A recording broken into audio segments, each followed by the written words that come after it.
Alright, so I've had this complaint stewing in my head for what must be years now. Ever since middle school, there were many days where I just had enough motivation to finish an entire day's work early. And we're not talking an hour or two early, I mean an hour or two into the school day. This got so bad that I started going home early and a lot of times flat out not going to school and missing nothing. This trend changed with semi-virtual and virtual schooling since I just stopped coming when I was supposed to because the online infrastructure was there. I'd be in my house taking frequent breaks and clocking out before lunch while keeping straight A's. On the days I did show up, I started writing scripts, reading books, and generally slacking off while still doing everything that was asked of me. To this day, I continue to experience similar problems with school, but I think the reasons and solutions are more complicated than they might initially seem. Bullshit Jobs, A Theory, is a 2018 book written by anthropologist Dave Graeber that was created to elaborate on his 2013 essay on the same subject. As expected, it describes a series of positions that often get paid a living wage but have little to no actual work and provide zero benefit to society. We don't create shit. We don't build anything. It goes through how these positions get created, going further than because capitalism, and especially emphasizes the horrible mental and sometimes physical effects of these jobs on employees. In short, they either quit or bear it to pay rent. Imagine someone with a bullshit job as someone that merely sits around, who's assigned between 10 minutes and 2 hours of pointless work every 7+ hour workday. This can be something like making photocopies or managing managers, possibly something as useless as sitting behind a desk and filling space. Many times you'll see depictions of these jobs in media, of which I'd like to highlight two archetypes. There's the slacker and the wage slave. Many people are familiar with the slacker archetype, generally just bullshitting their way through some high-up, vague managerial position, not providing anything to those below or above them in the company hierarchy, or society at large for that matter. Accidents have doubled every year since he became safety inspector, and meltdowns have tripled. Has he been fired? No. Has he been disciplined? No. They kick their feet onto their desk, make a phone call, and have expensive dinners. Don't get this confused with someone who, say, works at Wall Street, who still contributes nothing to the earth, merely accumulating wealth and shifting it around, manipulating abstractions, as Graeber says. They do at least some work, just nothing that helps anybody but themselves. This makes them closer to thieves than bullshitters. Name of the game? Move the money from your client's pocket into your pocket. Right, but if you can make a client's money at the same time, it's advantageous to everyone, correct? No. The other archetype, the wage slave, is the antithesis to the previous. I live in a single room above a bowling alley and below another bowling alley. They hunch over in their cream cubicles, slamming keys into a nondescript console, reading and forwarding emails, tight buttoned shirts holding their ribs to their hearts.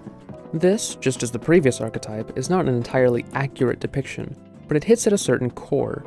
The miserable terracotta eyes seated in the airtight skull of every miserable, pointless office worker.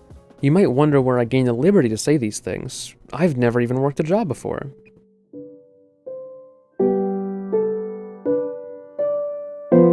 Well, 5 out of 7 days, I wake up at 5:30 a.m. to shuffle into a vast, bustling, and empty building to scribble down the exact same pointless work, filling time for some bureaucrat who's filling bullshit charts for a disconnected higher-up who himself works under an uninterested leader. It's a Helen Avers speedrun. You might be able to tell, I get the sense from school workers that nobody has my best interest in mind. No CRT, critical race theory, and no program in the curriculum that resembles it. I also want parents to know that I am not racist. I was judged guilty before I was proven innocent. That's not America. Anyways, my general problem with not necessarily the school system, although it does have a lot of problems, but the way I experience it is that despite dedicating up to 10 hours a day on school, most times this could be narrowed down to 3 or less with my current workload. This is the school equivalent of the 15-hour work week for the employed person. With my empty time, I'm forced to examine every crack in my schedule, every flaw in every class, every negative feeling sprouting like a tumor in my swelling, sickening head. I reached a point where I went entirely non-verbal if I thought too hard about school, remembering that I was being shoved through this sifter until I came out the other end entirely granulated. It started to affect my overall mood. It culminated recently when I had been through a full school day and was walking out of the building when my body started to fail. All my senses were blending into each other, slurred by such a long period of mental inactivity. I couldn't distinguish between my automated lockstep and the blur in my eyes. Every sensation was overwhelmed by the feeling that I would be spending my entire life being shuffled in and out of buildings every day.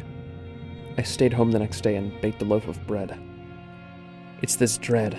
The dread that nothing quite matters. You're being pounded down and slinged through the pipe of work. That your actions are pointless in the face of the beasts of capital. This dread is exactly portrayed in American Psycho. American Psycho, released in the year 2000, is a film about Patrick Bateman, the absurdly wealthy businessman who's left empty by his bullshit job despite not being a wage slave. He's completely miserable and unfulfilled even though he's wealthy and ostensibly autonomous. It's a brilliant movie, primarily for its interpretability and thematic depth. Someone can watch the movie and take away a million things, but there are two main interpretations as far as I'm aware. That Bateman is so unsatisfied that he begins to lose sight of reality and convince himself that he's a serial killer, or, another interpretation, that he really is a serial killer, but nobody will do anything about it because he's so wealthy that it would damage the reputation of the companies involved. Humans desire agency, and losing agency takes away the last strips of sanity a person has. With the amount of agency provided to him, you'd think that Bateman would be happy. But this isn't anything real. If he can believe that he's killed someone and nobody around him acknowledges it, does he have any real agency? Bateman asks himself this question time and time again, eventually leading him to confess to his self-alleged crimes just to take control over his life and feel the world react in accordance with him. I killed Paul Allen. And I liked it. I can't make myself any clearer. But that's simply not possible. Despite this, he's completely ignored.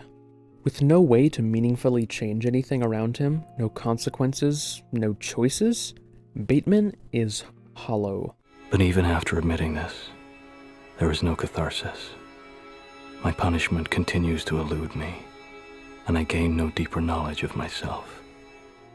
While many will identify with the positive aspects of Patrick Bateman, his wealth and power, those things function as an illusion, a mask of normalcy that he uses to fit in.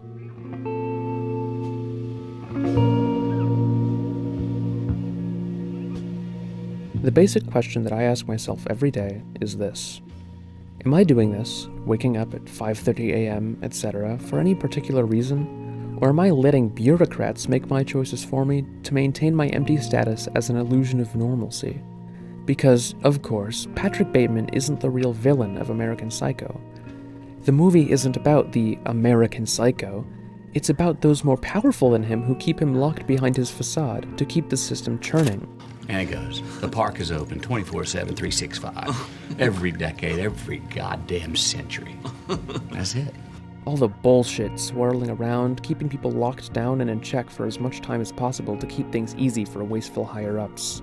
I'm waiting for whomever sits behind the tallest desk and really has control. Whoever can stomp down and fix something when they choose, to speak up about how miserable this all makes me.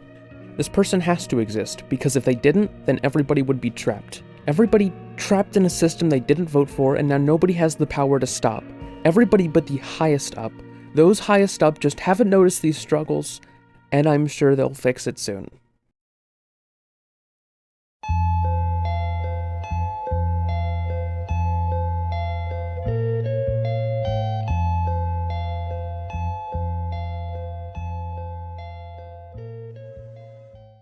Patrick Bateman, great guy.